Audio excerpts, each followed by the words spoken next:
கந்தர்வக்கோட்டை அருகே குடிநீர் தொட்டியில் சாணம் கலக்கப்பட்டதாக வழக்கு தொடர்ந்தவர் உட்பட 2 பேர் புதுக்கோட்டை சிபிசிஐடி அலுவலகத்தில் விசாரணைக்காக ஆஜராகியுள்ளனர். விவரங்களை வழங்குகிறார் நம்முடைய செய்தியாளர் மனோகரன். வணக்கம். இந்த விசாரணை தொடர்பான கூடுதல் தகவலை பதிவு பண்ணலாம்.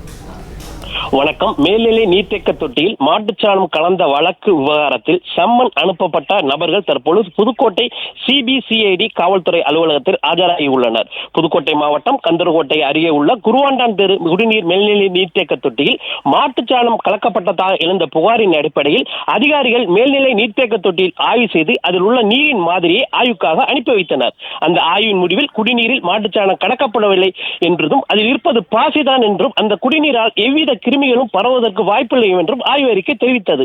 இதனிடையே இந்த விவகாரம் தொடர்பாக கரம்பக்குடியைச் சேர்ந்த சண்முகம் என்பவர் மதுரை உயர்நீதிமன்ற கிளையில் மனு தாக்கல் செய்திருந்தார். அரசு இந்த விவகாரத்தை சரியாக விசாரிக்கவில்லை என்றும் இதனை வேறு ஒரு விசாரணை அமைப்பிடம் ஒப்படைக்க வேண்டும் என்றும் மேலும் புதுக்கோட்டை மாவட்டத்தில் பல்வேறு இடங்களில் இரட்டை கொலை முறை இருக்கிறது என்றும் மேற்கண்ட கிராமங்களில் தீண்டாமை சம்பவங்கள் நடைபெறும் என்றும் அதனை முறையாக விசாரிக்க வேண்டும் என்று வழக்கு தொடர்ந்தார்.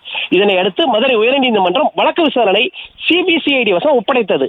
இந்நிலையில் சிபிசிஐடி காவல்துறையினர் கடந்த 2 நாட்களாக குருவாண்டான் தெரு பகுதியில் நேரில் விசாரணை மேற்கொண்டனர். இந்த வழக்கு சம்பந்தமாக 4 பேருக்கு சம்மன் அனுப்பியிருந்தனர். அதன் அடிப்படையில் தற்போது நீதிமன்றத்தில் வழக்கு தொடர்ந்த சண்முகம் என்பவருக்கு அனுப்பப்பட்ட சம்மனின் அடிப்படையில் அவர் தற்பொழுது புதுக்கோட்டை சிபிசிஐடி அலுவலகத்தில் விசாரணைக்காக ஆஜராகியுள்ளார். இதேபோல் சம்மன் அனுப்பப்பட்ட அந்த கிராமத்தைச் சேர்ந்த இளையராஜா மற்றும் முருகேசன் ஆகிய 2 பேர் தற்போது விசாரணைக்காக ஆஜராகியுள்ளனர். சம்மன் பெற்ற ஒருவர் மட்டும் விசாரணைக்கு இன்னும் ஆஜராகவில்லை. தற்பொழுது புதுக்கோட்டை நிஜாம் காலனியில் உள்ள சிபிசிஐடி அலுவலகத்தில் விசாரணை தொடங்கியுள்ளது. விசாரணையின் முடிவில் தான் மேற்கண்ட இந்த வழக்கின் அடுத்த கட்ட விசாரணை பற்றி தெரிய வரும்.